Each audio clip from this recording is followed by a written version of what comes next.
Yeah, so for the next part of this series, let's talk about a 30-day plan, like on how to start a bookkeeping business. So I want to give you a fast start checklist. So let's go week by week. Week number 1 is going to be about like your foundations, right? So that's choosing a starter offer. When I say a starter offer, again, it's just like really selecting who do you want to work with, and just a really simple rule of thumb is if you're working with a company that's doing $200,000 per year, you charge them $200 a month. $100,000 per year, you charge them $100 a month, okay? Very easy pricing. If you get like a client that's above that, then you would need to like get some more customized pricing. We can help you with that inside our mentorship program, but just a really easy kind of rule of thumb for you when you're getting started. Okay, now one thing I would do is I would set like a pricing floor, like what's your minimum price point you'd ever accept. For more established like bookkeeping firms, really $5 per month is probably your minimum that you do, unless it's like you really want to help somebody out, then you might go a little bit lower, but use about $500 per month. Okay, next thing is just really organizing your pitch. That's your 1 to 2 sentence pitch of what you do, who you are, and how you help somebody. Okay, week number 2 is just getting more proof. It's getting more skill sets, building more confidence. Number 1, I'll just practice inside of a sample company inside of QuickBooks. If you already have experience in accounting, or you had a job in like the accounting field, whether it's bookkeeping, accounting, CFO, controller, etc., does not matter. Just what I've seen from a lot of people like that is maybe you just haven't used QuickBooks. There's a little bit of, I don't know if I can do it since I have not really done QuickBooks yet. Just go inside of QuickBooks, get an understanding of it real quick. It shouldn't take you that long. Just know where all the different features are, where all the different buttons and bells are. Just really just get a feel for it real quick. Okay, once you start getting clients, it'll be a little bit more intuitive, but just a start, just get a little feel for it. Okay, after that, build like a 1-page business resume. We actually give you that inside of our mentorship program, so I can give you a copy of that. But if you're just building it out there, just basically build a resume, but just do it for your business. Just what are your background, what is your skill set. If you have accounting experience already, just use your regular resume. If you spent 30 years and you got to the highest point in corporate America for a $1 billion company or a $500 million per year company, just use that. It's good enough. If you don't have that kind of pedigree or that kind of resume, then a business resume is a little bit better. Cool. Next thing, week number 3, start going to market, okay? So later on in this series, we're gonna talk about a 7-day action plan for like marketing, but that'll be a little bit later on in this series. So outreach, okay, so just set a daily outreach target. Like how many people are you gonna be like reaching out to?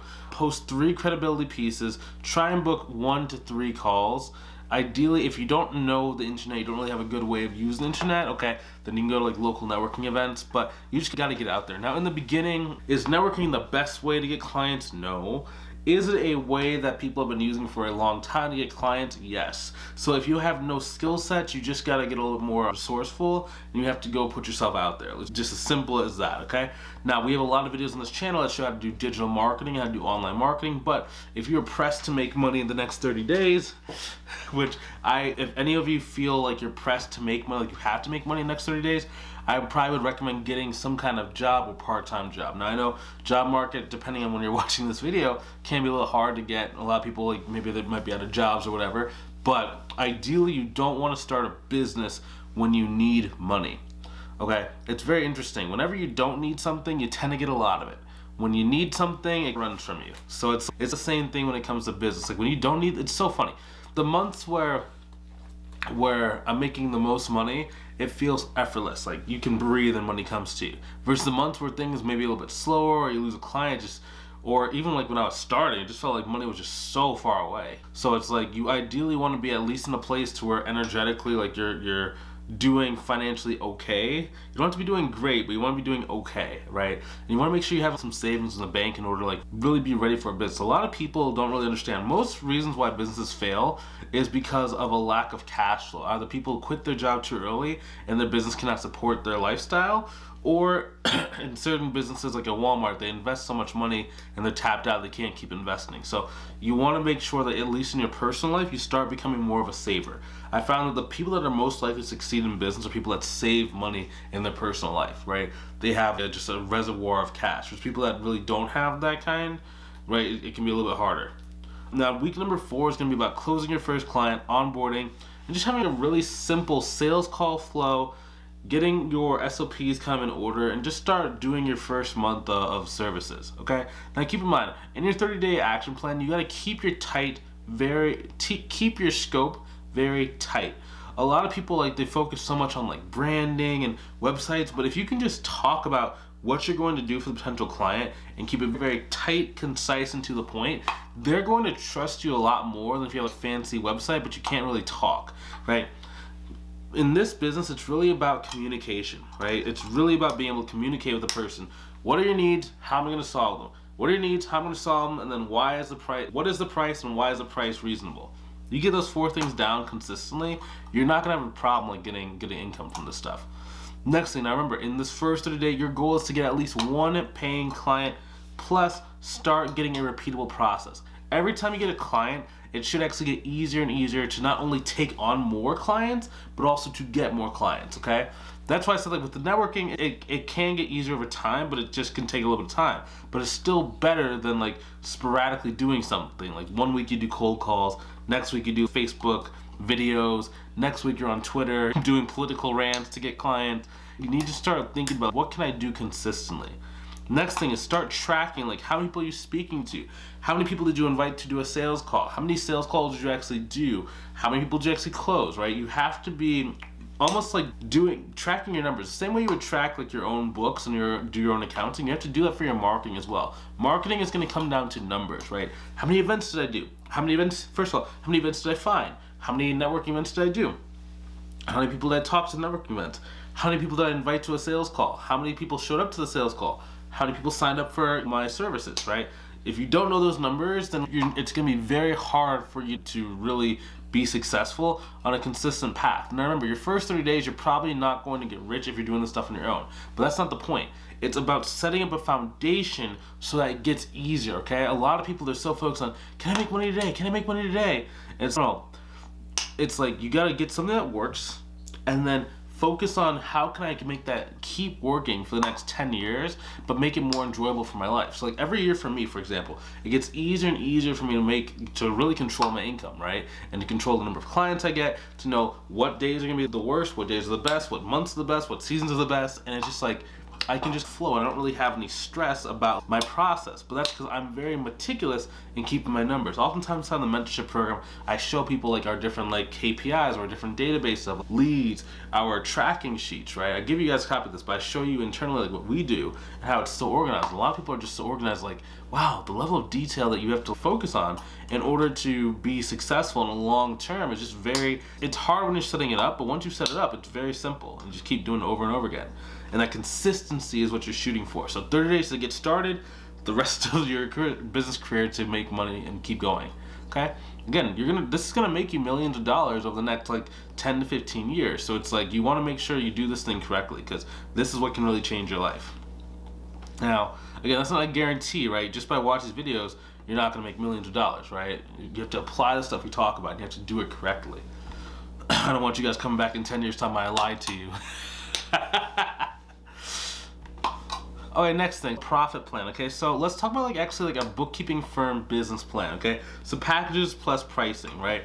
So really when we're talking about this, right, just structuring our plan. So number one, choose your model, okay? Do you want to be like a low volume, high value type, or do you want to be a high volume, low price kind of business?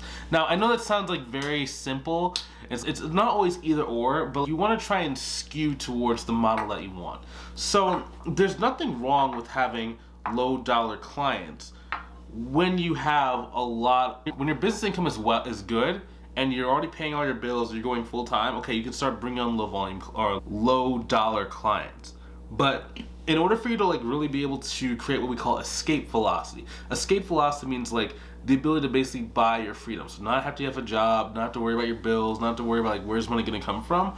Ideally, you wanna have a smaller number of higher dollar clients because let's say in your first 6 months in business, a lot of people think that if I price my service at $10, I'm gonna have hundreds of clients. But the problem is you're not going to do that because you don't have hundreds and hundreds of opportunities to speak to people. You might only have maybe 2, 5, maximum 10 sales calls, right? So if you're only gonna have 10 sales calls, it's better to close, let's say that you close 3 out of 10 at $1,000 a month than it is to get 10 out of 10 at $100 a month. It's Bryce, it's not that much difference in terms of money, no, but if you keep doing this pattern, you're going to have 100 clients and then be at 10K per month. Versus in this model, you're really only going to need to probably have 9 clients to do that. Now, why is that significant? Not managing relationships with 9 business owners is exponentially easier than managing relationships with 100 business owners. Just from the 100 business owners, let's say they want to actually meet with you for like, even if it's a 30-minute meeting, what's that, 100 times, we'll say they want to meet with you for 30 minutes a week, times 2 hours a month, that's 200 hours per month. You're gonna have to meet with people. What is that, 200 divided by 40? That's basically, wow, that's like basically 5 work weeks, essentially. So it's just a lot, man. It's just, you're gonna just be too in demand. Now, I know what you might be saying, like, at the 100 clients, like, even if I lost one, it wouldn't really matter. Yes, that's exactly true. That's why once you're already at 6 figures, or once you're already at 7 grand, 8 grand, 9 grand a month, then you can start getting all these small clients around it to build up durability in the business and start making it, it's almost like you're building a parachute in your business, so that if you were to lose one of your big clients, it's not going to really hurt you that much, or you have a lot more room to fall. But in the beginning, when you're trying to create that escape velocity, you need to get more bang for your buck so that it doesn't waste too much energy and take too much time to manage the business while you're working your job. Because it's not just about you working your job, you also probably have a family if you're watching this thing. You might have to go to the gym, you might have different hobbies, right? So you have to be able to fit this within your existing life in order for it to be sustainable. The one thing you don't want to do is try and change your entire life just to grow a business. I hear a lot of people say sometimes, not a lot, but like some people I hear, I don't want to start my business so I can be like 100% all in. But that's not realistic. Like, you're never gonna be able to give anything 100%. Like, I want to be able to give it my full attention. It's like, you don't give anything your full attention. Whether it's like you have a job, you can't give your business full attention if you have a job. You can't give your business full attention if you're like a newborn. You can't give your business full attention if maybe you're trying to study for a CPA exam, right? That's not realistic. You have to be able to build it into your life while you're living life so you can actually do it, right? So you can actually make sure you can do it for the long haul and for the long run. That's the only way to be successful. Next thing, okay, one thing that I like doing a lot of, give me 1 second.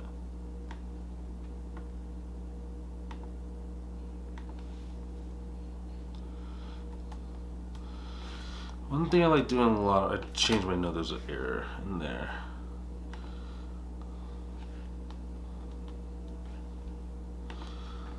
Cool. So I want to make sure that people understand that just because I'm saying like, okay, they can be high dollar clients, but that doesn't mean they have to be like overly complex clients. So sometimes it can be a lot of very simple work. Let's say it's like an e-commerce company, right, that just has a billion transactions. You can charge a lot of money for that. And I think one thing people really misunderstand is that when I say like high dollar clients, you're not going to be like tricking people. Like, the amount of money you charge is always going to be proportional to the actual business you're talking to, right? Because only people can afford it. So let's say, for example, if a company is making $20,000 per year, you're not going to be able to charge them $1,000 a month, right? If they're only making 20 and you're like $1,000 a month is $12,000 a year, right? What are they going to live off of? They only have $8,000 left. What will they live off of? Versus if you're charging, let's say a company doing $1 million per year, okay, you charge them $1,000 per month. That's not that bad, right? It's like about 1 to 2% of the top line revenue. They can afford to do that, right? But the volume and the transactions on average are going to support that $1,000 a month. So you're not really price gouging people. I've never really encouraged that, but we are making sure that we're trying to have a very locked in scope, right? So you either choose to do like very high volume of transactions with low complexity, or you can do low volume of transactions with a lot of complexity. Now, the reason why it's very important is because the more complexity, oftentimes the more skill set. So if you ever have to hire out like for staff accountants or labor, it's gonna have a higher labor cost associated with it. Sometimes what happens too is people like, they want to do like CFO services. There's nothing wrong with CFO services, but I would not want to do those and offer those services too quickly, because in a lot of cases, yes, they're a little bit less transactional or laborious than just transactional bookkeeping can be, but it does require your time. And in a lot of cases, depending on your skill level and just your background, you might be the only person in your organization that can do that, right? So it's always so reliant on you. Now again, you only have so much time, you only have so much hours, right? If you start getting clients and they start being more demanding, they start asking more, they start wanting to talk to you, or your information you're giving them is so transformational, they want to talk to you 2 to 3 times a week because now you're their unofficial business partner with no equity and no profit sharing. It can just get to be a lot very quickly. Again, when you already have a good base, your bills are paid, and you're getting close to the spot to where you're gonna go full time, okay, now you can start doing that kind of stuff, but up until that point, you don't wanna get capped out, okay? Just focus on that. Like, you don't wanna get capped out from a time perspective. That is your biggest enemy. And I know people are like, how do I get a client? It's like, you're going to start getting clients. Don't worry about that. That's not the problem. It's, if you're only starting a business to get 1 or 2 clients, like, that's not really that big of a focus or a deal, right? So this is a very interesting point. People that end up working with me in my mentorship program, it's not because they want to get 1 or 2 clients, because they're trying to reach 7K, 8K, 10K, 6 figures in their business, and they know that if they don't do things correctly, they're going to run out of time, capacity, or energy before they ever get to that point. There's a lot of people that get stuck at $5,000 a month because they can't carve out the extra time for their business. Now, some people, $5,000 a month is enough to pay for the bills. Some people it's not. So it's like, you just have to, it has to be personalized to you, and just make sure you don't hit that capacity before you run out of time. One way you can like really track your capacity, and this is also a part of planning and like making your business plan, is seeing like how many hours can you actually work per week, and then how much can you actually make with that. So some people have a revenue goal. That's what I want to make. Some people have a capacity. And if your capacity can do more than what your revenue goal is, great. If your capacity is right at capacity is like where your revenue goal is, or that's good as well. If it's below, well, you have to understand that and see, okay, so if I only have capacity for 10 hours a week, can I hit this revenue goal with that? And if I can't, okay, I need to either lower the revenue goal, or I need to increase my capacity, or I need to increase my pricing, okay? So let's do this really quick math problem. So let's say that your goal is to make $50,000, let's say $50,000 per year, okay? We'll just keep it just nice and simple there. I know somebody watching might have a larger goal, I understand, but just for the sake of math, right? So let's say that you only have 2 hours after work to run the business, okay? So what's 2 times 5? That's about 10 hours per week, plus let's say you have about an extra 8 hours on the weekend. So that's 4 hours on Saturday, 4 hours on Sunday. If you can't work on the weekend because you're just too tired, adjust your plan accordingly.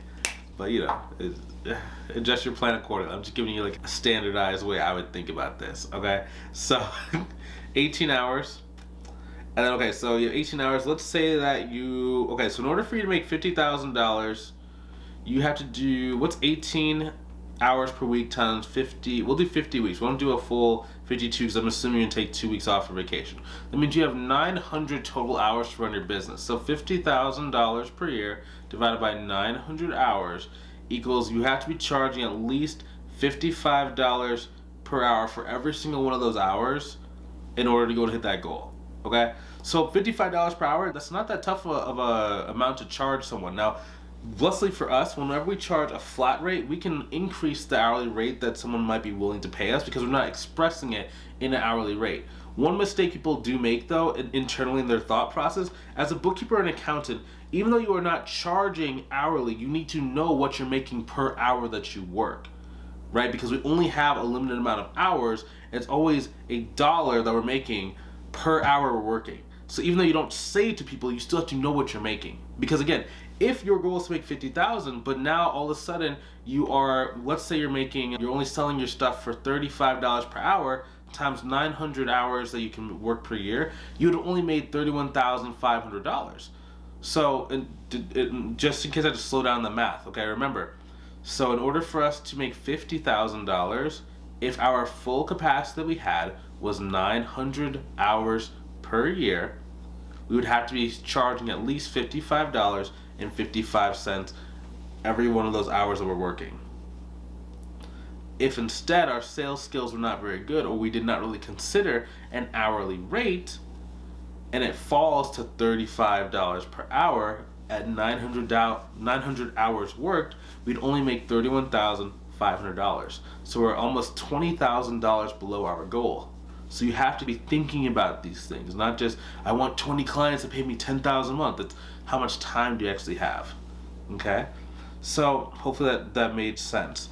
Next thing, when we're talking about like really thinking about what is our capacity, the next stage becomes, okay, so how do we actually fill up those hours? So if I have to go and get a client that is going to be able to pay me, let's say 55 times whatever to get to 1,000 a month, right? Okay, what kind of clients do I want? Do I want to get clients that are already doing $1 million a year? Do I want to get clients that are making $600,000 a year? Do I want to work with startups? The more established a company is and the higher the revenue, the more likely they have someone in-house that can do the work. That's not always the case. I found that inflection point is right around $5 to $7 million per year. It is right around the time where people start getting like a real true in-house like accountant or a bookkeeper. Up until that point, they're probably gonna have a CPA that's gonna really help them reduce their taxes. They might have an external bookkeeper, right? So you have to be aware of that. Now, a bookkeeper that's worked with a company doing $7 million per year is going to be able to charge a lot more than someone that's working with a startup. So understand that. Now, the reason why is this important to know what type of client am I going after? Because different clients are going to be at different locations. So let's say a local networking event. Oftentimes at a local networking event, you are a local networking event that the average person can access. You're not going to have a person that's doing $7 million per year sitting there talking to you at one of these events. It's oftentimes going to be people that are getting started in their business, or maybe they're like a professional services, like an accountant or like a CPA or a financial advisor that's trying to talk to these new business owners because their services can help new business owners. You see what I'm saying? So the only established people are going to be people that do something similar to you. Everyone else is just getting started, so that's how they think that they should get clients, right? So if you're looking for someone that's doing $5 million per year, you're not going to find them there, right? You have to know where you're going to find them. So if your plan was to do in-person networking, you would have to either go get to a private event, some kind of birthday party, maybe a church, but like where people that have influence and have wealth actually go and spend their time, okay? Now, the next thing is that, and it's just really understanding that. Now, we do have different videos on this channel that kind of break down where to go, and I'm going to do in the same video series, I'm going to be talking about like how to do online marketing to go and really determine what type of person you speak to. But first thing is, understand like where you're actually going to go, and then after that, have like a backup channel. So let's say that you chose like Facebook, okay? It's always good to have something as a backup because every social media platform at some stage is going to give you some sort of trouble. When I say trouble, Instagram's gonna say, oh, we think that you've been hacked, so we're gonna make you change your passwords and we're not gonna let you log in until you do a million verification things. Or LinkedIn's, hey, you're moving too fast, you can only do this much activity this week. Or Facebook's, hey, I don't like the way that you looked at me, so you can't do XYZ today.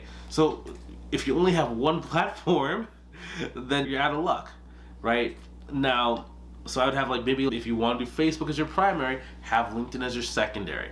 If you want to have Instagram as your main, have like maybe cold emailing as your backup, right? You need to have something to back up for inevitably when social media happens. Like I had my Instagram account, they said, oh, we think you're impersonating Bryce Tubbs. I'm Bryce Tubbs. How can I be impersonating myself? They said, oh, cool. You have to go provide a bunch of documents. So for 6 months, man, that thing was, I was providing stuff and they ended up like deleting the account. So I actually had to go and rebuild another account. So it took a year to rebuild that account. And if Instagram was the only way that I was able to get clients, I would have been, it would not really have been that big of a deal because we do have the recurring revenue from the bookkeeping service.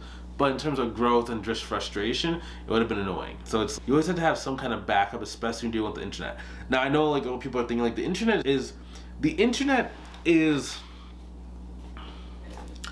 it's a great way to make money and to get your message out there. But it's very finicky and it's very flimsy, okay? It's not like, let's say that you were in your local area, right? And you joined some networking events and you really got entrenched, everyone knew you, everyone was sending leads to you. That is very secure. That's not gonna change that much. Versus on, let's say like YouTube.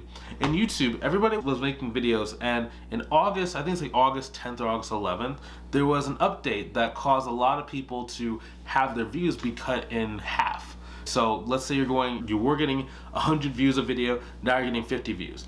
If your money is based on how many views you get, which a lot of people's views are, you're gonna start losing money. So it's like, it can just happen overnight, right?